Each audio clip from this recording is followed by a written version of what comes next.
if you're learning a new skill, it'd be important to have a lot of REM sleep because you're almost like replaying those skills over and over. It's involved in emotional processing as well. So, if you're continually cutting off your sleep, you're likely losing out on some of that REM sleep, and you may be more emotional. There may be more mental health issues.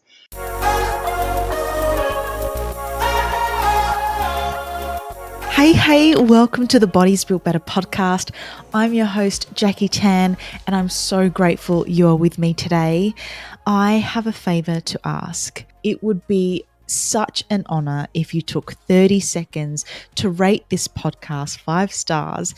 And if you had another 30 seconds to give us a small review about how this podcast has changed the way you think, the way you do things, how it's changed your life. All of this really helps the podcast to keep growing and to reach more people. And I would be so grateful if you could help me do that. On today's episode, I chat with sleep scientist Dr. Amy Bender. Amy has 17 years in clinical sleep research using data-driven insights to create strategic recommendations for better sleep and patient care. She's a medical communications leader in the sleep field as evidenced by 150 presentations, over 100 media interviews and podcasts, 23 peer-reviewed publications, and over 16,000 followers on social media. She is the founder and principal sleep strategist at Sleep In to Win, where she empowers executives, athletes, and everyday people to sleep better by creating personalized sleep strategies. She's helped develop the Athlete Sleep Screening Questionnaire, which is the only sleep screening tool validated in athletes to identify sleep problems. She is a Hall of Fame college basketball player, mountaineer, and Ironman Coeur d'Alene finisher. And if you're French and listening and I butchered that, I am incredibly sorry, but I hope it was okay. In this episode, we talk all things sleep, and it was so fascinating to me. And I could have literally I could have listened to her speak for hours and continue to ask so many questions. But what we do cover is sleep and the sleep stages, what happens during those stages, and what bodily and biological processes are happening during those stages. So it really gives you a good idea of if you're not recovering as well, if you're feeling a lot less clarity, this will give you a better understanding of why. We also talk about banking sleep and how to utilize sleep as a strategy in order to perform at weekend race day, a race event, your competition day. So it was really great to get these strategic principles in order for you to be able to apply to your routine so that you can show up and perform at your absolute best.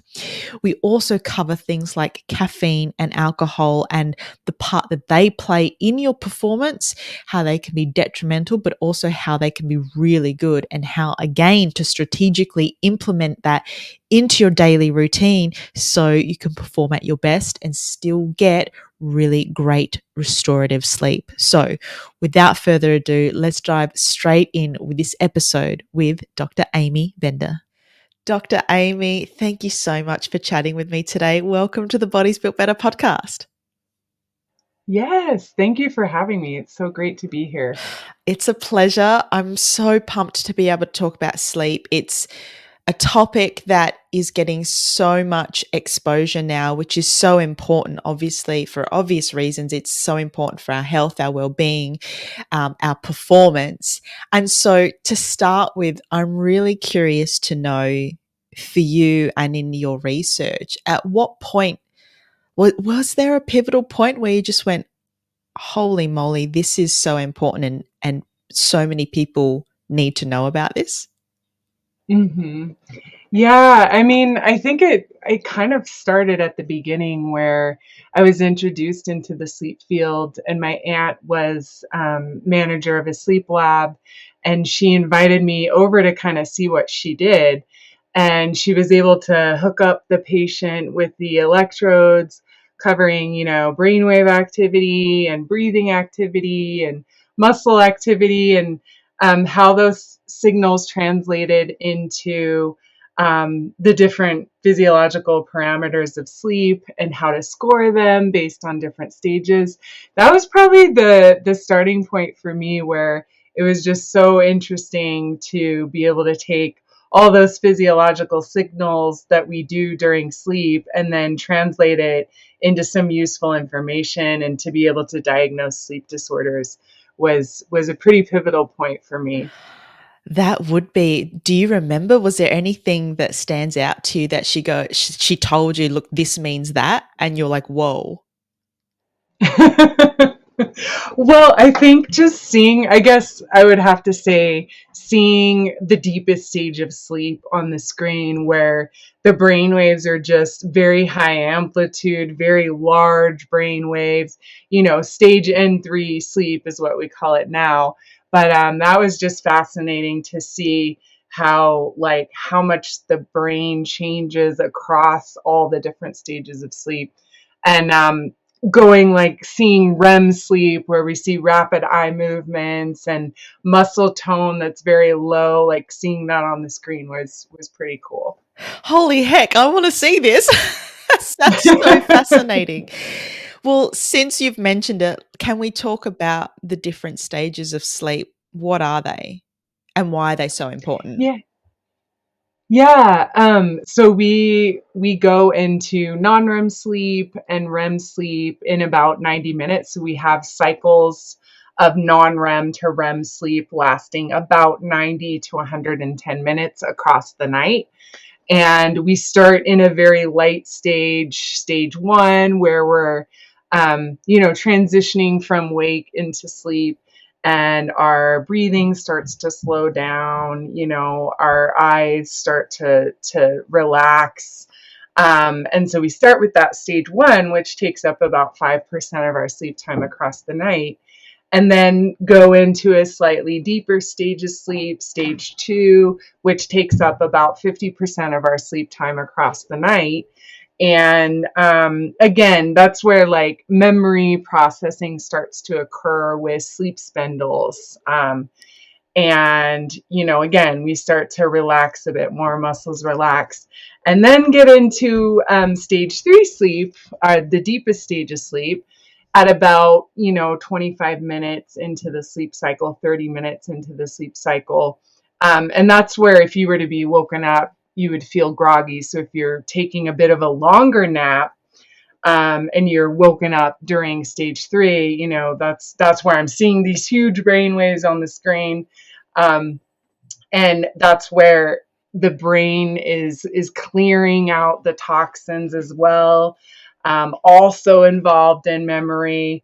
So when we're sleeping, our neurons shrink to allow cerebral spinal fluid to flow through and get rid of those toxins. And so that's typically occurring during the deepest stage of sleep.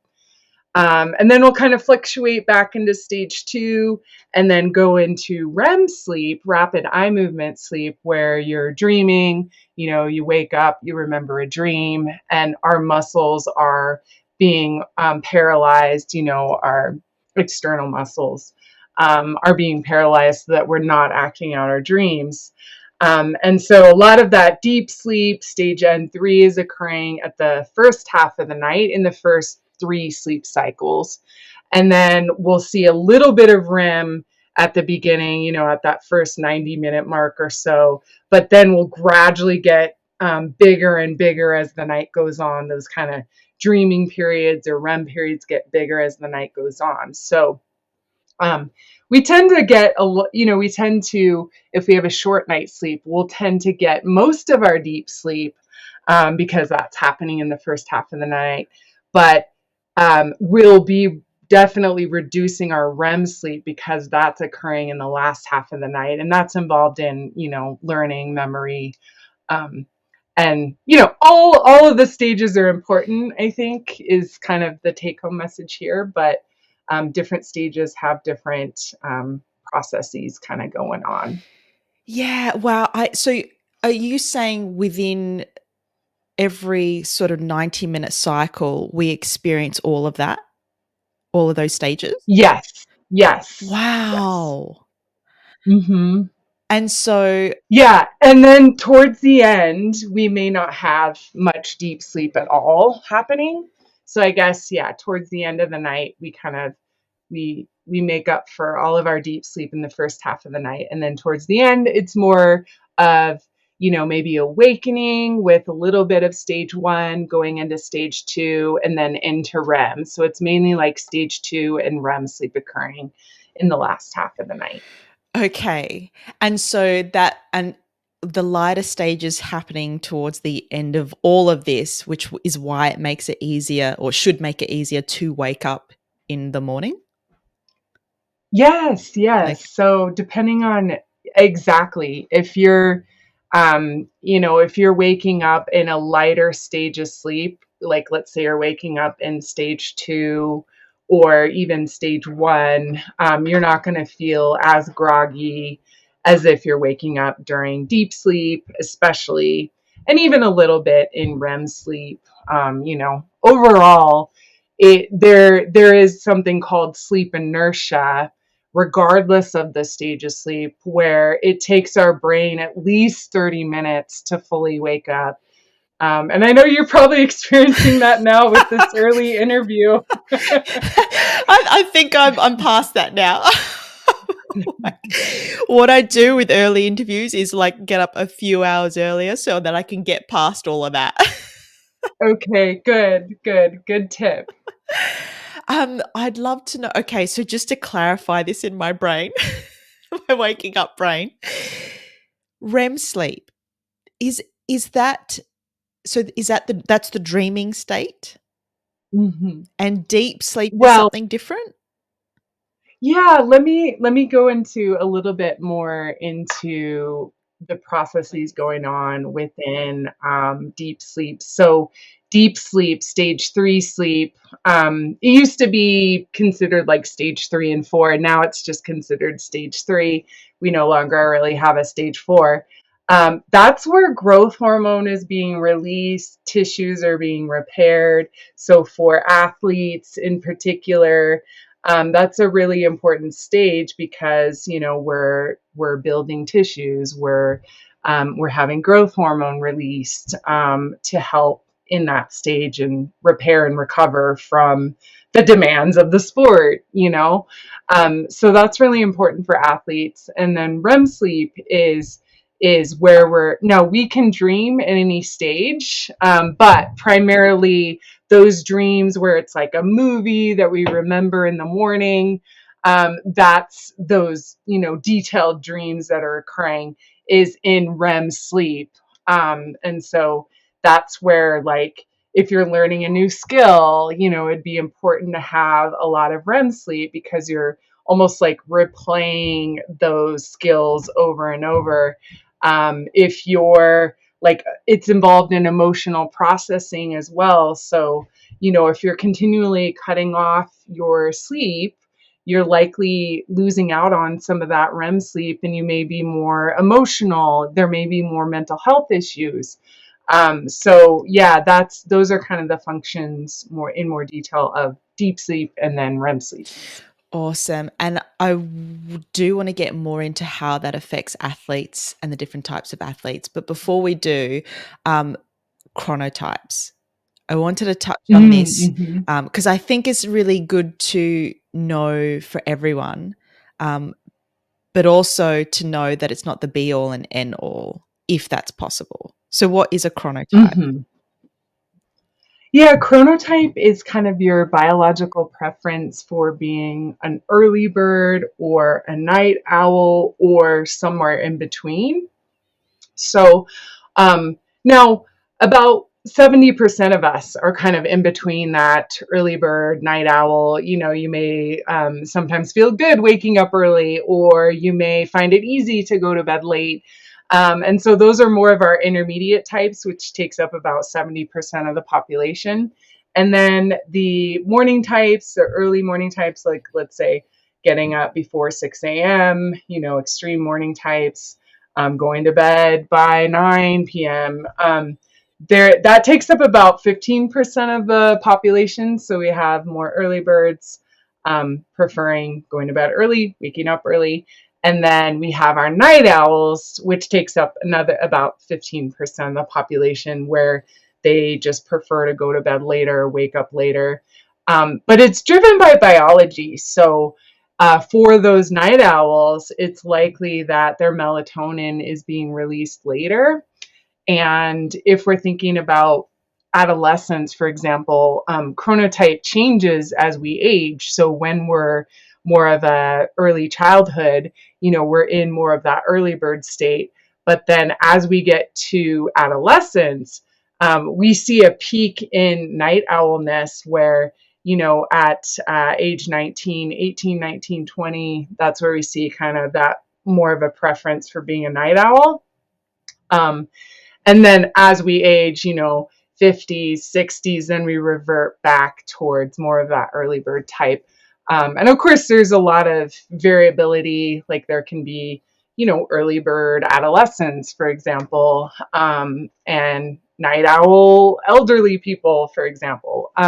So there can be a lot of variability, but I think it's important to try and sleep in line with your biology if you have that flexibility.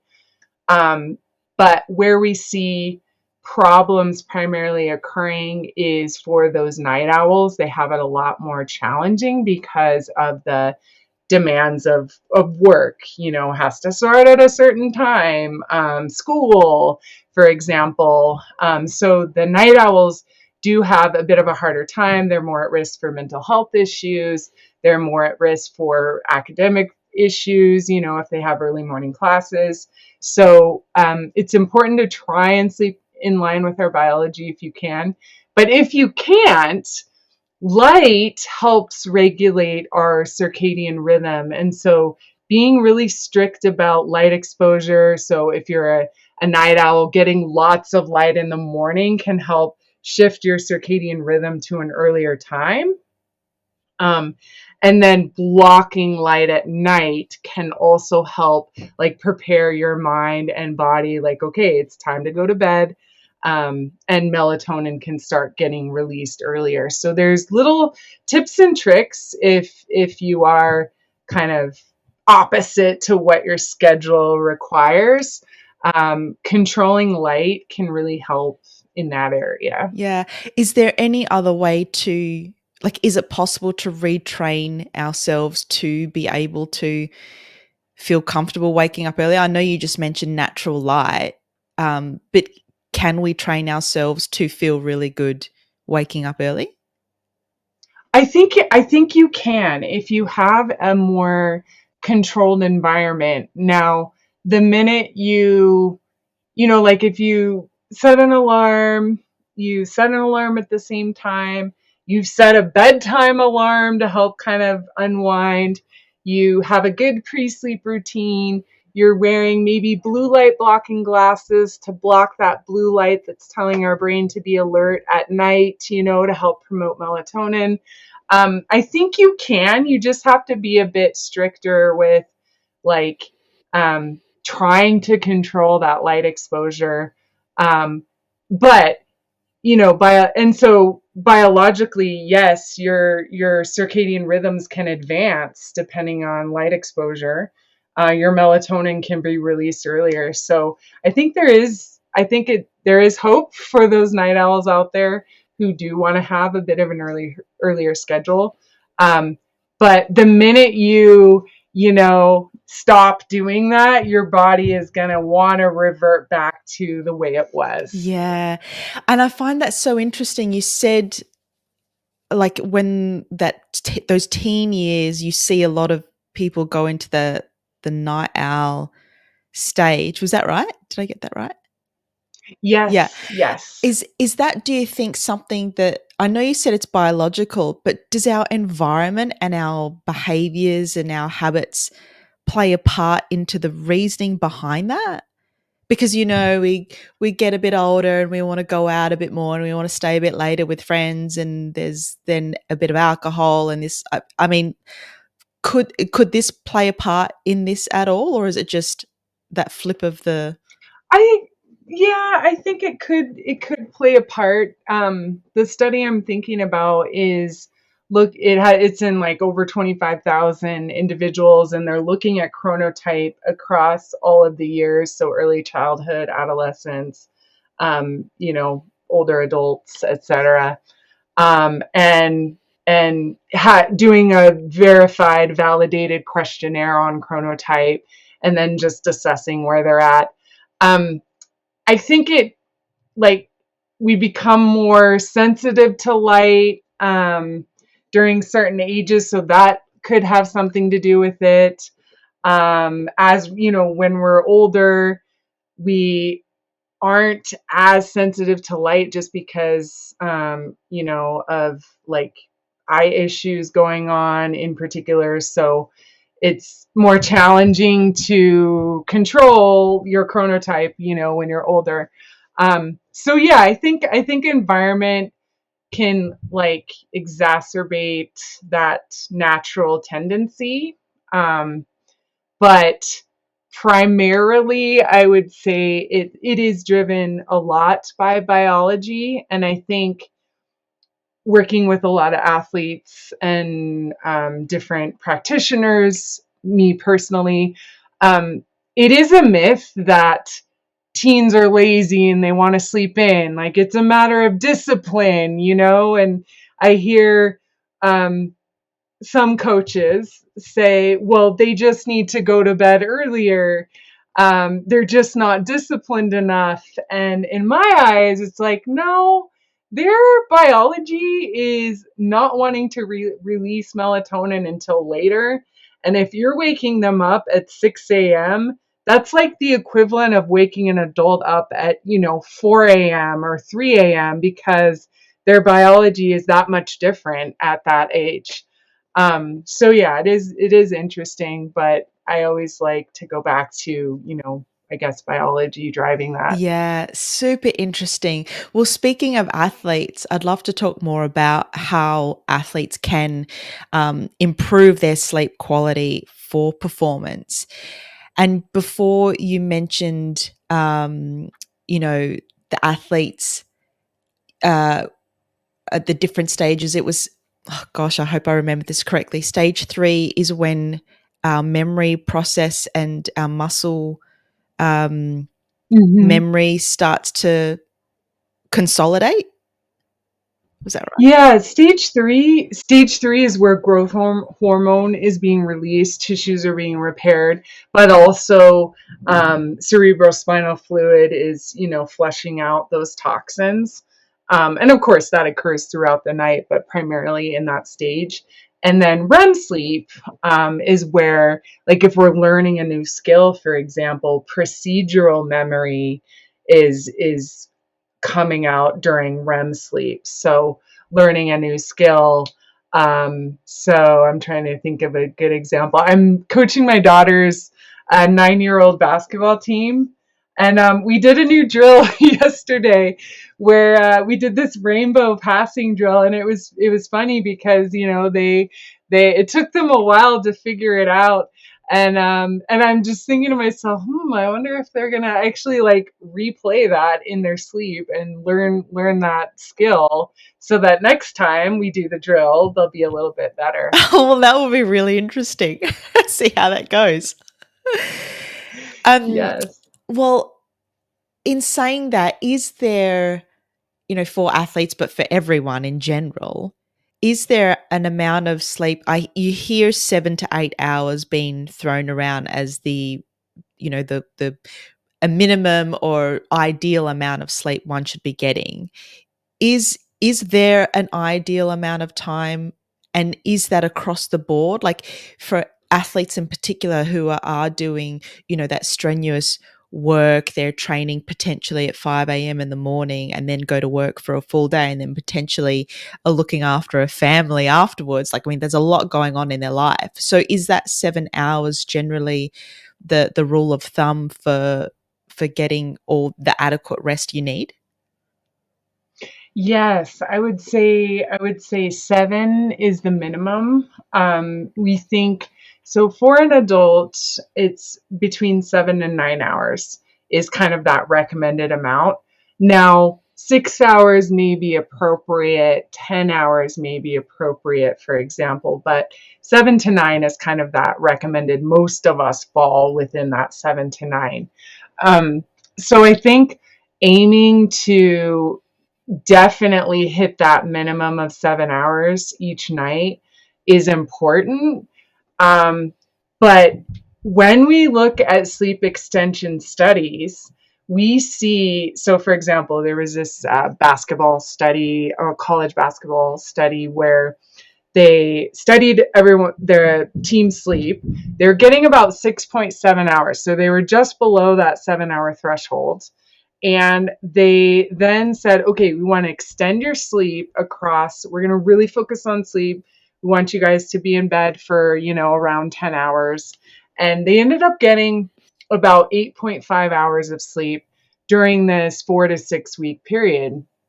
And they found improvements in performance of, like 3 point percentage improved by 9%, free throw percentage improved by 9%, reaction time improved by, I don't remember the exact number, but it was at least, 6%.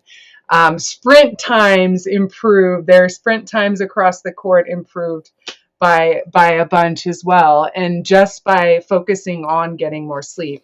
So you can aim for that minimum if you want, but what would happen if you got more? Like, could you see a lot of gains in your fitness? Could you see, new PRs coming your way?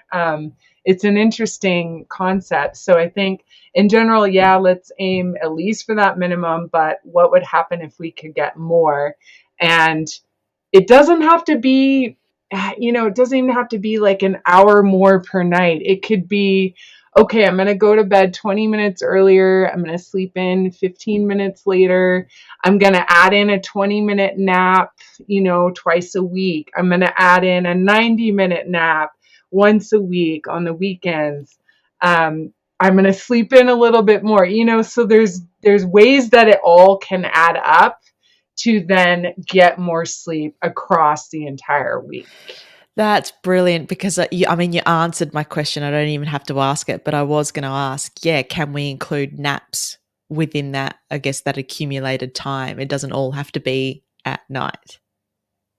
Mm-hmm. Yeah, no. I mean, especially in like when I'm working with swimmers who have early morning training Yeah. times.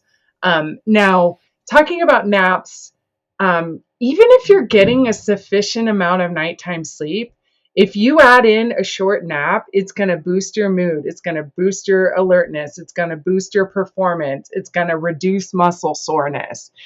So I advocate for naps, even if you are getting a sufficient amount of nighttime sleep.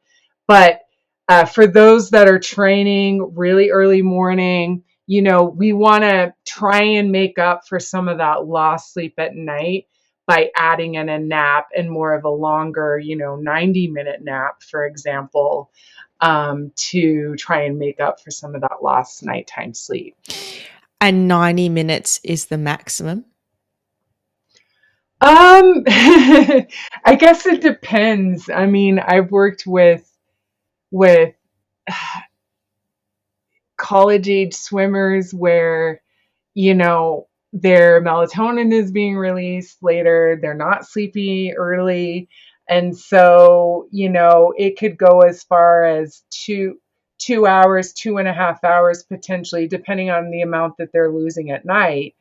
But the key with napping is we don't want to make it too close to bedtime. So ideally, the timing of that is, noon and 4 p.m.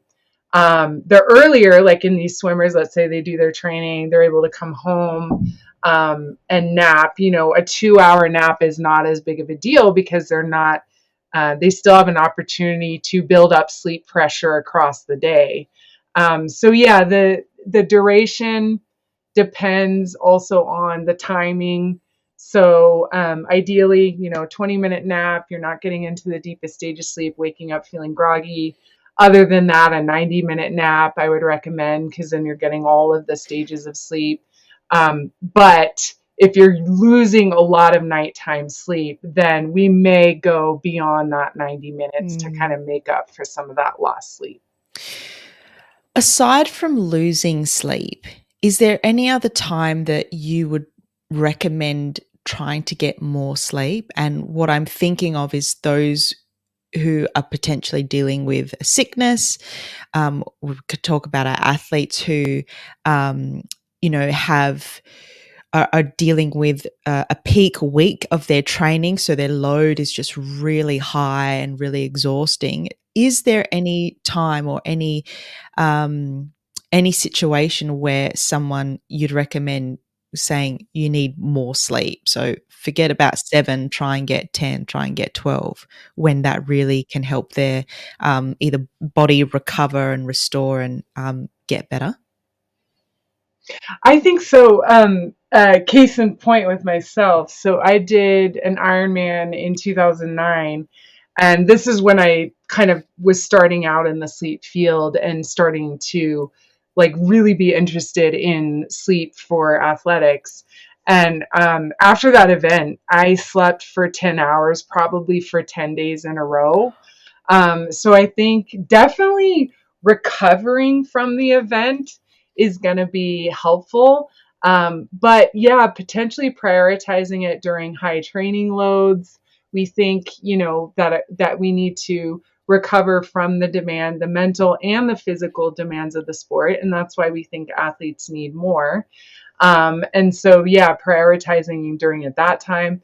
But also as you are leading into an important competition, let's bank sleep. So, for example, you're doing an endurance race overnight, 30 hours of running. You're going to be sleep deprived during that event. Well, what we find is if you can bank sleep leading into a sleep deprivation period, you're going to perform better. So there was a study with it wasn't an athlete specifically, but they had one group where they said, okay, get your normal amount of sleep. And then they looked at their performance during total sleep deprivation. And they had another group where they said, okay, leading into the sleep deprivation, we want you to get, an hour more of sleep. And they looked at their performance during sleep deprivation, and they performed much better when they were banking sleep or getting more sleep leading into this sleep deprivation period. So I think that's another strategy where we should prioritize getting more, is leading into playoffs, leading into Ironman, leading into these endurance events, where we know we may not get the best night's sleep prior to that competition. We may have performance anxiety, but if we can kind of get good sleep leading into that point, we know it's not going to impact too much. So, how much leading up to it? Are we talking like the full week, trying to get an hour extra each night leading up to a race, or like 3 days before? How long are we talking? So there have been a number of studies looking at banking sleep, so getting more sleep, extending sleep. There, we call it different things. And the period, like we've seen benefits from different periods of time. So the Stanford basketball study was, 4 to 6 weeks of 1.8 hours more of sleep per night. But there was a tennis study where they said, okay, we're going to get a week of 1.7 hours more of sleep per night. And their tennis accuracy, their serving accuracy improved by 6%. There was another study with 3 weeks of 45 minutes of extra sleep, and they found reaction time was improved by 4%. cortisol was reduced by 19% in rugby athletes. And then there was this one that was really interesting where it was just 3 days of 1.5 hours of extra sleep per night. And they found a 3% faster time trial performance in endurance cyclists. So, um, take your pick. Exactly. The proof is there. Yeah, take your pick. Like, it could just be a week of prioritizing. It could be 3 days. I think any little extra that you can get, I think will help you in the end. Preaching to the choir here. I'm very much a sleep enthusiast. So I'd love to know then, with those extreme athletes and those who are doing like those multi-day events where they can be really long days and be finishing, I've heard even like right into the evening, 7, 8 o'clock at night, whether they're running the full day or cycling, and then having to wind down, relax, try and get some sleep, but then be up at like 4 the next morning. Mm-hmm. So banking sleep sounds like a really smart strategy for those type of athletes. Is there anything else that they could do during that event period? Yeah, I think this is one of the most common issues I see, especially at the professional level, because I work with some teams in the NBA and the NHL, some athletes in the NFL, and their number one complaint is, how do I shut my brain off after a game, for example? And I think this also applies to endurance athletes who have just been wired, going as hard as they can, and now they need to unwind and be able to get up the next day and fall asleep relatively quickly. So I think some important things you can implement for that type of situation.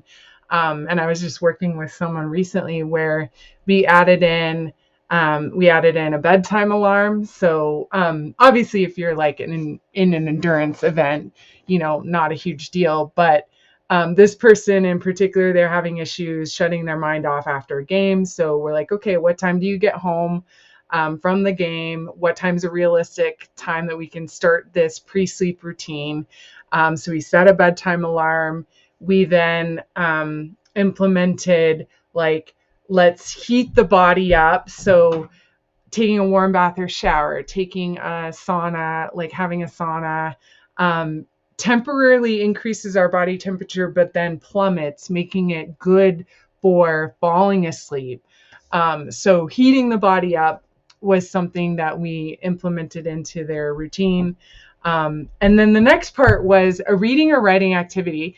And actually, if you check out I have an Instagram post on this, on what to put into a pre-sleep routine. So we can maybe put a link to that in the show notes. But the next part was a reading or writing activity. So reading a paper book helps kind of activate the parasympathetic nervous system, as long as it's not too crazy or murder mystery or stuff like that. But also could be a writing activity, like writing a gratitude journal. Even writing a to-do list helps offload those thoughts off of your mind. You put them on paper and you're not worried about it as much before you fall asleep. So doing a reading or writing activity, and then having breathing techniques. So anything where you're breathing out longer than you're breathing in will help activate the parasympathetic nervous system. And then one little bonus one, actually, before you do the breathing, could be like just telling yourself positive affirmations. My brain and body will get the sleep that I need. My sleep is going to be restorative. Like giving yourself positive talk before falling asleep, I think can make a difference in sleep quality. Moving to the breathing technique, and then finishing it off with a cognitive technique, like The cognitive shuffle, where you think of a word like bedtime and you imagine all the objects you can with the first letter: B, so ball, baby, bus, banana. Moving on to the next letter: E, eagle, egg. And you're just thinking of all these objects that you can.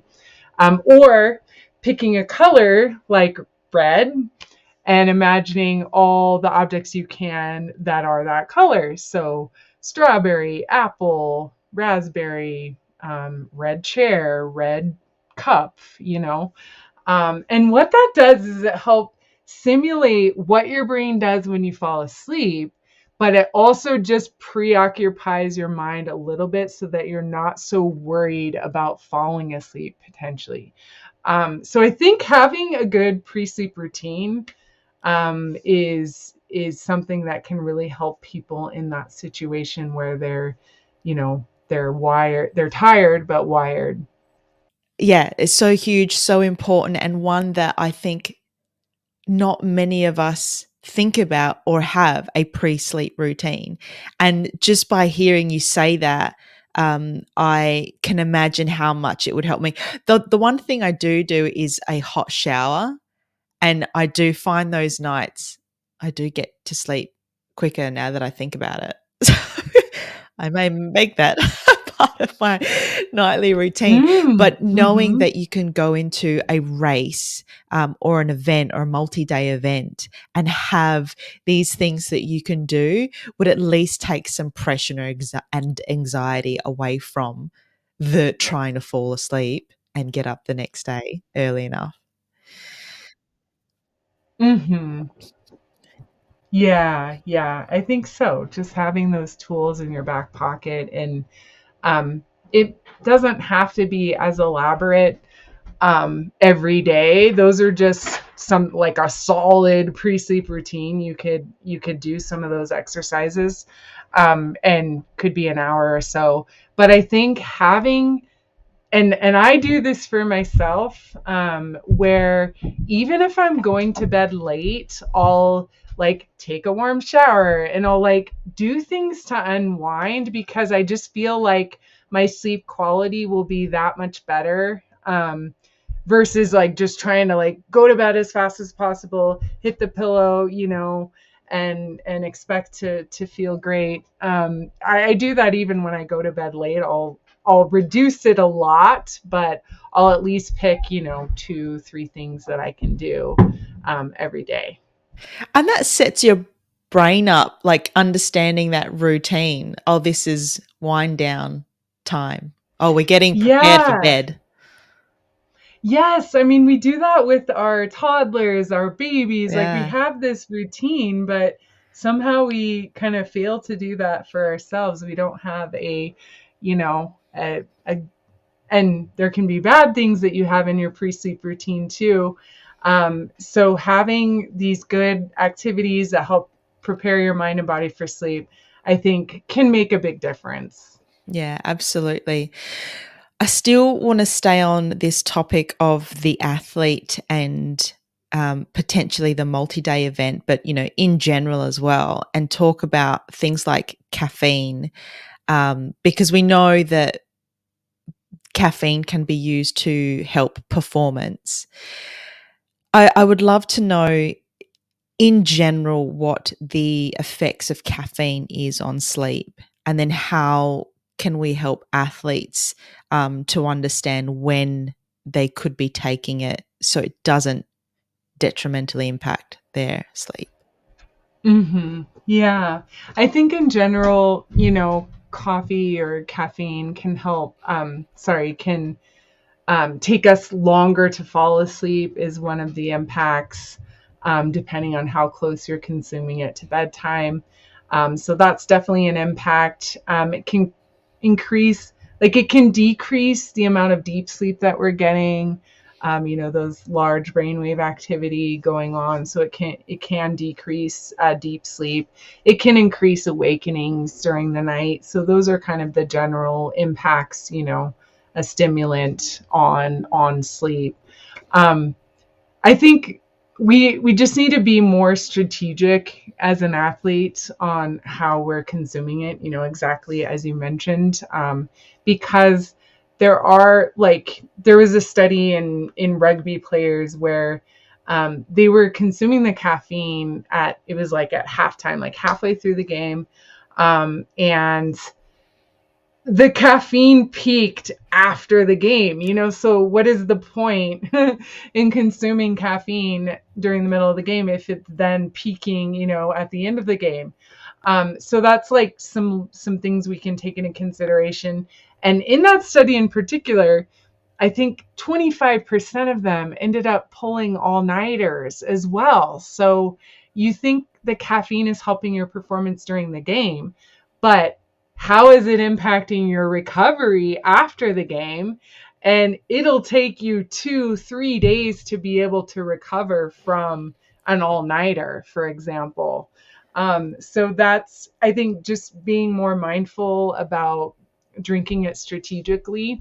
And then another thing for people to be aware of is the slow metabolizer versus the fast metabolizer. So there was a study in Cyclist where it was by Dr. Nancy Guest, and they looked at genotypes, so how you metabolize caffeine, and they found that the slow metabolizers of caffeine actually reduced their performance during the time trial by something like 13%. So you assume caffeine is helping you no matter what, but it may depend on how you metabolize it. And, they did a caffeine consumption, and then the time trial, I don't recall the exact details, but it was within an hour later. And so it could be that these slow metabolizers, maybe they would do better for consuming caffeine well before the time trial, to give it time to metabolize, etc. So bottom line, let's try and kind of drink it strategically and understand how caffeine may impact us as an individual. Yeah, that's so interesting. So is there a standard as to when you drink caffeine? I mean, how quickly? I know you said there's slow metabolizers, but like, is there an estimate of time where the caffeine is at its peak in, say, the fast metabolizers versus the slow metabolizers, so we can figure out the strategy?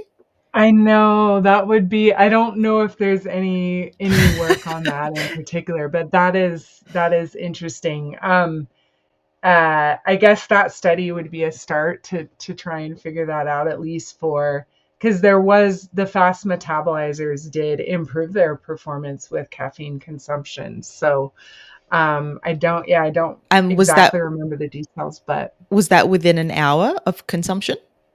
mm-hmm, It was, mm-hmm. yeah. Okay. Yes. So So interesting. yeah, it could be beneficial, if you're a fast metabolist by consuming that caffeine.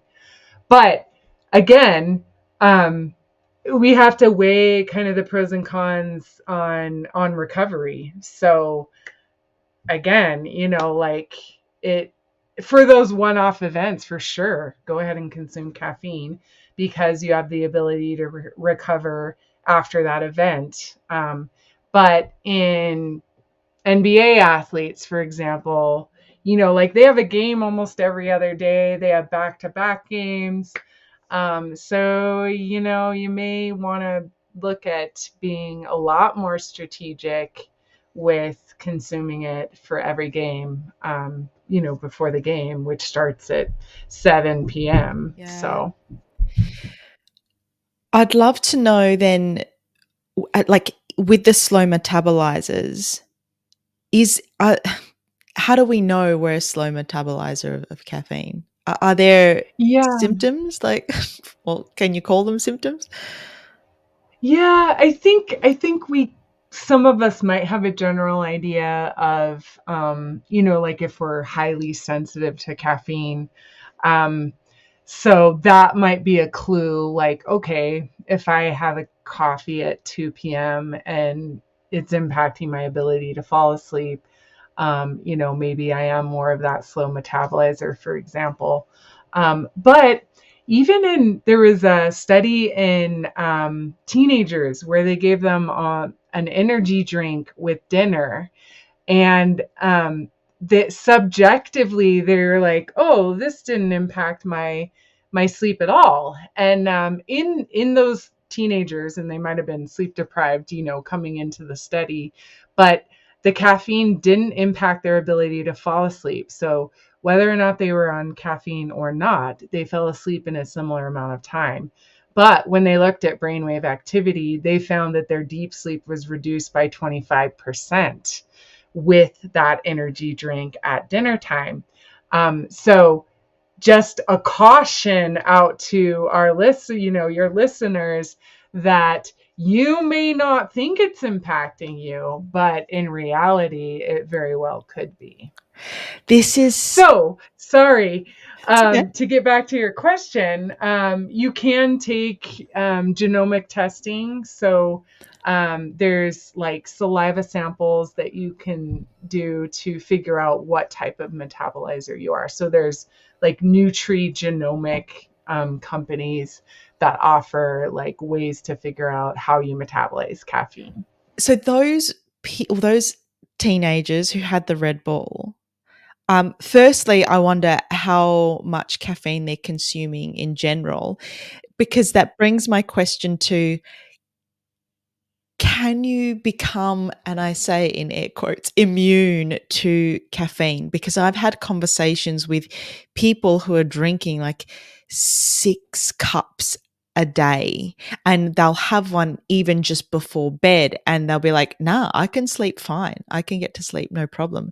So is this actually a thing where our body can sort of have this not immunity to it, but get so used to it that they're still able to sleep, and but unknowingly they're still being affected? Yeah, I think definitely there's tolerance here, where in a lot of these caffeine studies, what they'll do is they'll make sure that they're not recruiting any, 6 cup a day people. It has to be like a moderate amount, or you're excluded from the study, number one.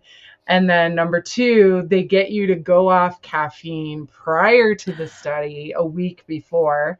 And so I think when we say, it impacts your ability to fall asleep, it impacts deep sleep, all of that, I think the studies are a bit skewed more to be like, alert, alert, caffeine is really bad for you.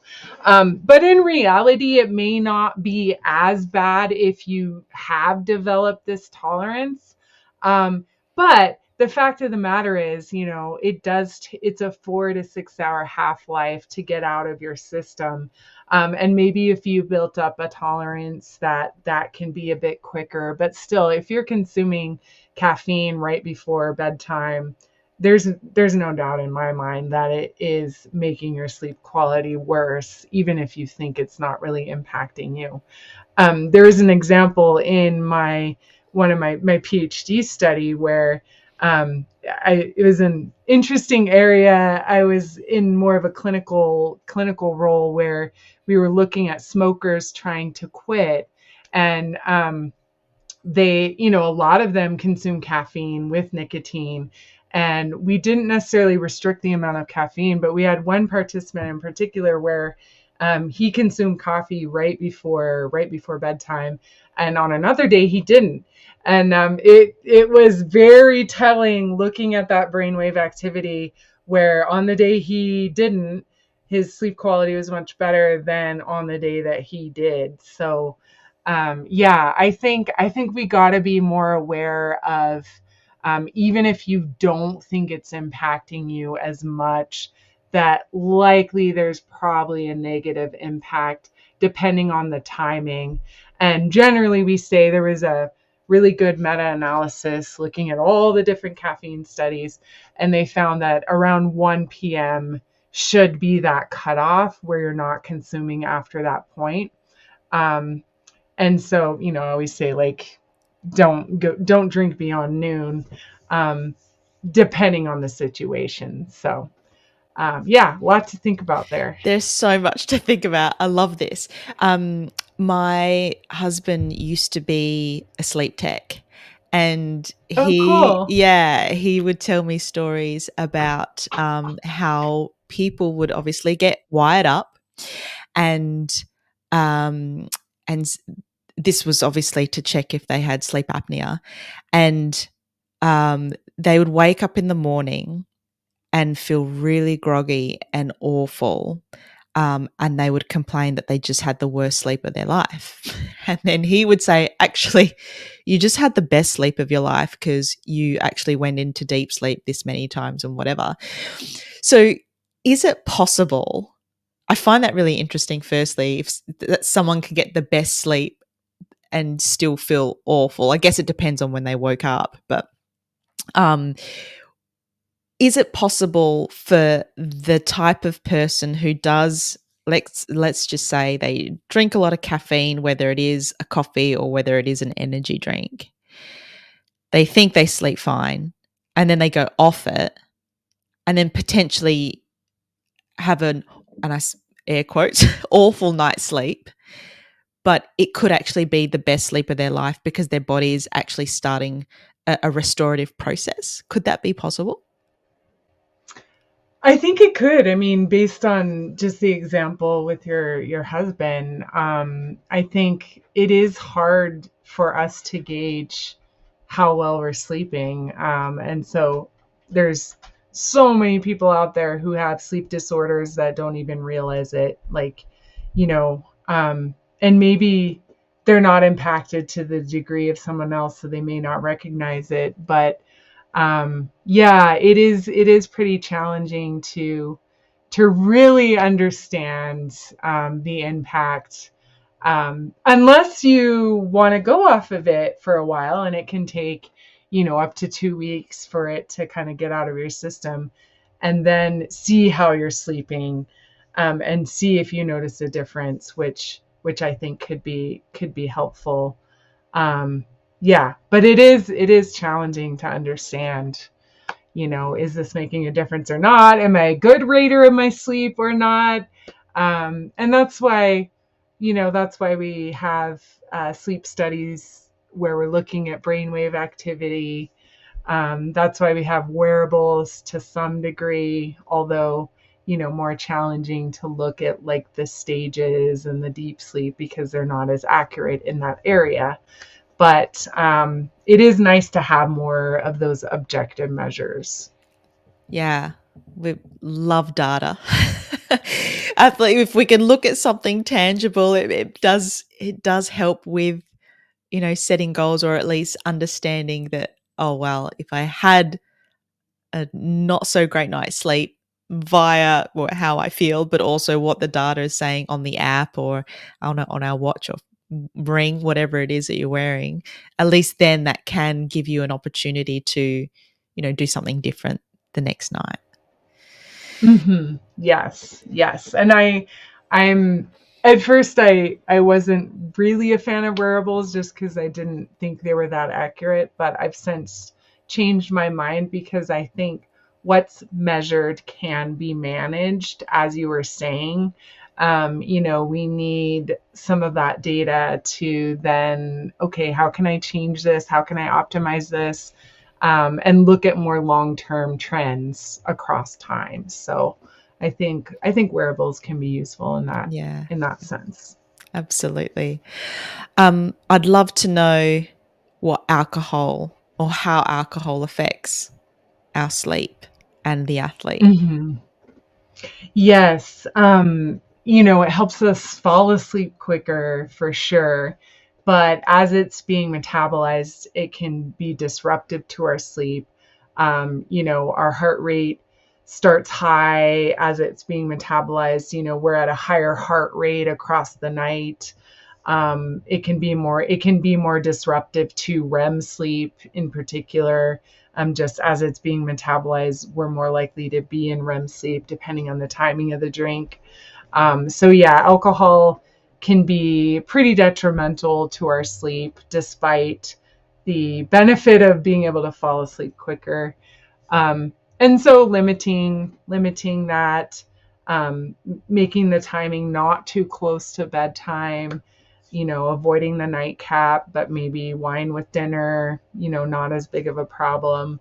And then just trying to, especially with like some of the athletes, they may have a game, go out, have a drink, but the next day they have a day off. So can you avoid alcohol on that day off and really prioritize that recovery? So trying to really strategize the timing of the drinks, and things like having a non-alcoholic drink, having a drink followed by a non-alcoholic drink, followed by a drink of water, like trying to limit the number of drinks too can then, not make the impact on sleep quality as poor.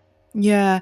Does alcohol have like a half-life like the caffeine does? Do we need to be mindful of that or not so much? Yeah, yes, it does. I don't recall what that exact number is, but we want to try and avoid drinks like within 3 hours of bedtime. But it depends on the person too, and it's there's likely that metabolism, like different people metabolize it differently, obviously. I don't think it's as well understood as caffeine.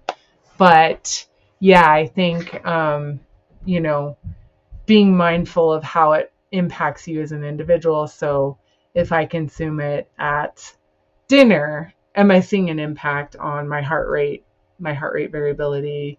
Am I noticing I'm waking up more during the night, versus, um, having it earlier, having it later, like just thinking about as an individual how it's impacting you, I think Mm. can be useful. So useful. And that's where those wearables come into it, because that can tell you your heart rate variability when you consume Mm-hmm. alcohol or Mm-hmm. caffeine. So important. Yeah, and actually, Aura Ring, I noticed, had this kind of caffeine experiment where it was really interesting because you could, it would ask you, okay, over this last week, and each night I would ask you, or each morning it would ask you, okay, did you consume caffeine within 6 hours of bedtime?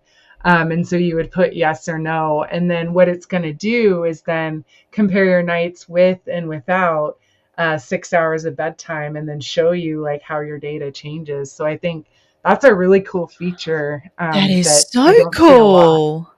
Hmm. Wow. So that's happening already. Yes, and I think wearables are good at measuring data, but the connection with behavior change is lacking. So why is this information useful for me? How is it going to change my behavior? But something like this little, they called it like a caffeine experiment, I think is kind of a cool idea. And I know Aura just started this, and I know Whoop does a really good job of kind of connecting different lifestyle factors and what the data is showing too. So I think it's up and coming. I think that's just going to keep coming, and we'll be able to do experiments like that. Yeah, that is so cool. Dr. Amy, I could listen to you talk for hours because this is so fascinating, and I've got a bazillion more questions, but we'll round it out here. Um, for anyone who wants to follow you, your work, I know your Instagram is full of really cool information. So how can they find you and find out more? Yeah, you can follow me. Yeah, I'm on Instagram. I'm on TikTok a bit. I'm on, well, Twitter, X, or whatever. I try and post as much as I can, but I do have a busy life. So, yeah, you can follow me at Sleep for Sport on those. I also have a website, sleepintowin.com, and you can catch me there as well. Awesome. We'll have all of that in the show notes. I've got one more question for you, and then I would love to hand it over to you to ask a question of this listener. So, my question to you, what are some tips to improve the quality of our sleep? Mm-hmm.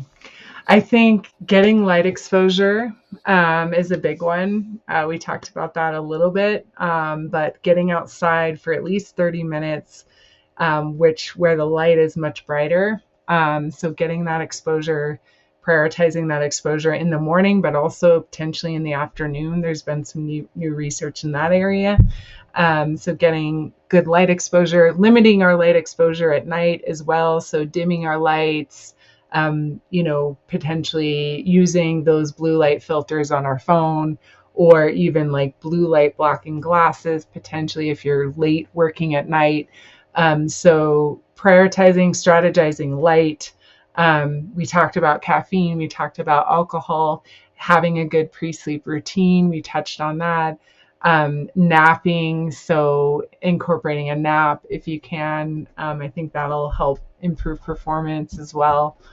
And I'm trying to think if there's anything else we might have missed. Being wary of wearables, so understanding that the sleep stages, I'm not going to put a lot of value into that data coming out. So being aware of that. But yeah, I think we covered a lot. We Those would did. be kind of my top tips there. Amazing. And what question do you have of this listener today? I think what is one thing you can do tonight to start to improve the quality of your sleep? So just one thing? Can I add in a pre-sleep routine? Can I add in a walk in the morning to get more light exposure? Can I add in sleep mode on my phone to try and,